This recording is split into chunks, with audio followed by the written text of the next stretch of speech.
We live in a very strange world. We live in a very strange world.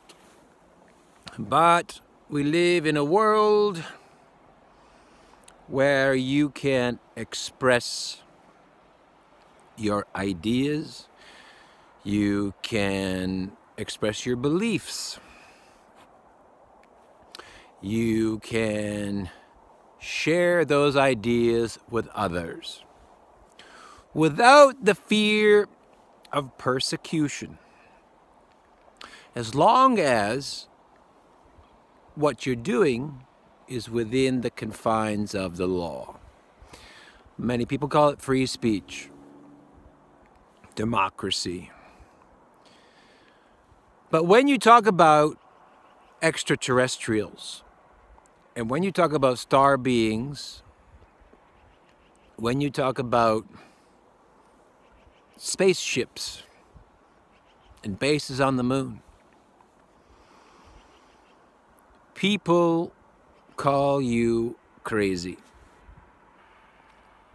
Again, you're free to believe what you want, and then these people are free to call you crazy. Now, I can't talk about extraterrestrials or aliens because people are going to call me names. So a lot of people don't speak about this, and this information doesn't get out into the public. In the mainstream, there is no talk about star beings. Zero. Zero. Now, if I were to cut off my balls and put on lipstick, people would say, "You are so brave, Paris. You are so brave. You're a hero." Right? Talk about aliens, you are a nut. Cut your balls off, put on lipstick, you're a hero. You're my personal hero. So these same people, right? These same people who support these kinds of actions are completely against discussing something that millions of people believe in. In North America, up to 100 million people believe that we are not alone and that there are extraterrestrials here and that the government is hiding information. Millions of people. That's not enough to get in the mainstream. If I go to a church, the best church around, and I go up to the priest and I said, "Father, I want to believe, and if you just give me some hard evidence, a photograph, a painting, a video, an audio clip of the invisible, omnipotent power that created me." The priest will say, because he doesn't have any evidence, because there is no evidence, the priest will say, "You must look within your heart." Now, why is that interesting? It's because people who go to church accept that as valid. They don't need evidence. No one is calling the priest crazy. The priest who claims there's an invisible man in the sky and that a messianic figure will one day come here, they don't need any evidence because it's written in this book. But there's no evidence. There's no hard evidence. No modern evidence. But you talk about aliens, extraterrestrial star beings, spaceships, secret space programs. There is evidence. There's a patchwork of evidence. In other words, there is more evidence of extraterrestrial presence than there is of anything behind any religion. Again, the people who call me and my folk crazy, why aren't they going to call these people crazy? Because they're just as crazy, if not more, because they have less evidence. So this is the world we live in. We can go through a number of these examples, and it highlights this distortion. So how do you navigate this kind of situation? Well, you're trying to share information, and it's labeled as top secret. It's a national secret. So there's no access to information. Top secret, classified means that the military and the space agencies and the intelligence agencies have one answer for you. Or they have three answers.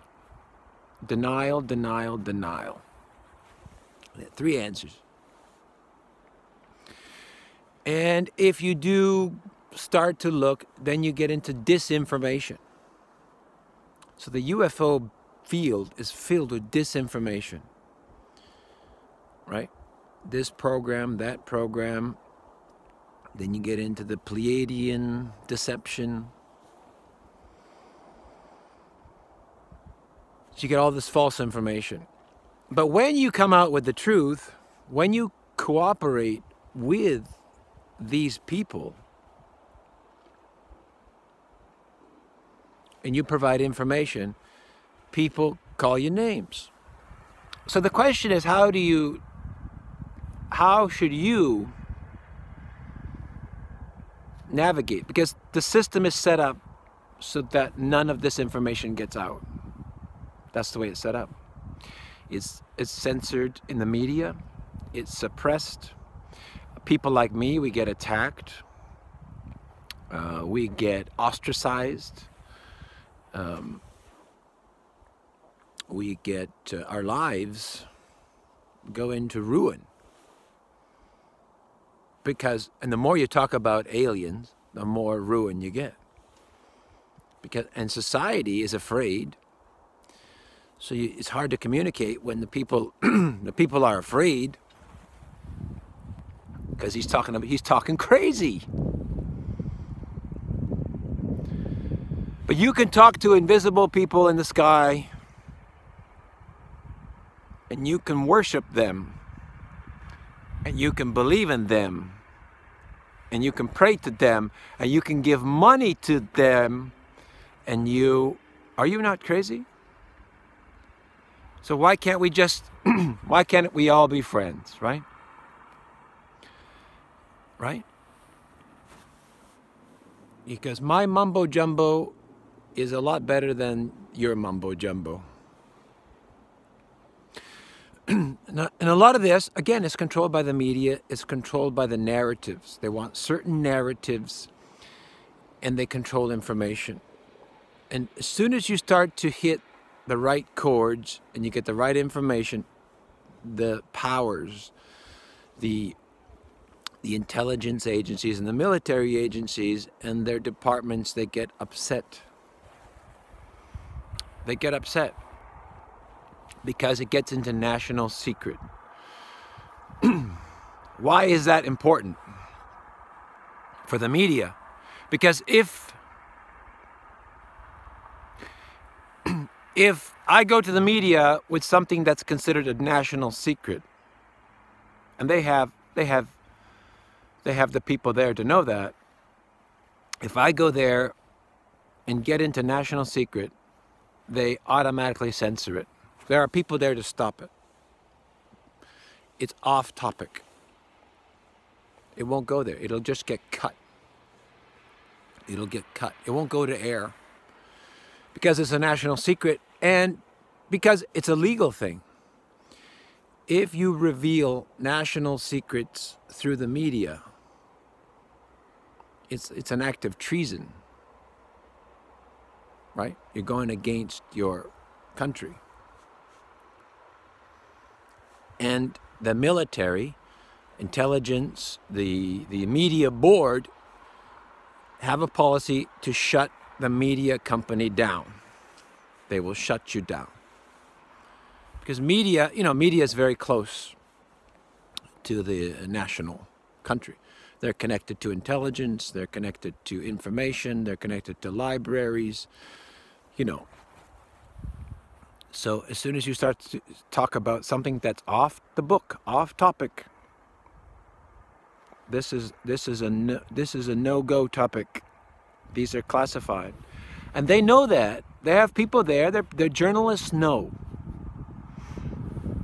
It gets cut, so it doesn't go through the media. Because if this information started to go through the media, people would start to wake up, and some people might get upset. Now, if it ever gets declassified, then they have no choice but to disseminate that information. So, because of this problem, these set of problems, a community of people got together and started to communicate through alternative media. Online chat rooms, online radio, internet radio, YouTube, because free speech is allowed. Free speech, you're allowed to say what you want. Now you can call it a belief if you don't have evidence. It's called a belief, and you can believe whatever you want. I can believe that spaghetti is God. I can worship spaghetti. I can open up a church of spaghetti, and I can say that spaghetti is my God, and that is my right. That is my religion. That would be my right. And that's as valid as any other church. The Church of the Spaghetti God. I have the right to do that. That's a right. It's a belief. It's a belief. If I want to believe in extraterrestrials, that is my right. I can believe in that. And just like people can believe in all of the stuff that they believe in, right? All the wild beliefs. The Messiah is coming. It's been 2,000 years and there's no Messiah. There's no Messiah. It's 2,000 years. There was a promise, I am coming, right? So, I am not against religion. I don't call religious people crazy. I'm not against, I don't mind if you go to church because that's your belief. You are free to believe it. I'm happy that you have found something that makes you happy. I feel good that you can go somewhere with similar-minded people and talk about stuff that you all agree with. I don't have a problem with that. I'm not attacking the church. I'm an atheist. And I believe that there are advanced cultures who have been visiting this earth, who are on this earth, in this solar system, and in this earth. And they're very advanced. And the reason why we don't know about them, aside from the censorship, is that they know something that we don't. And this is another part of the discussion. This is another part of my research. that we live in a computer-generated reality.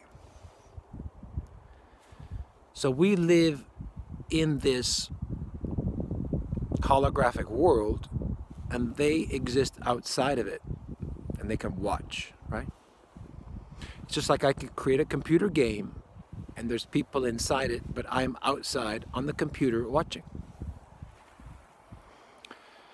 And that's the basis of reality. It's an advanced, I have to say the word advanced, it's not your standard computer system, it's not even a supercomputer, it's a very advanced system that can create this synthetic material world that we inhabit. We incarnate into this world, and we live out our lives, our missions, our learning, right?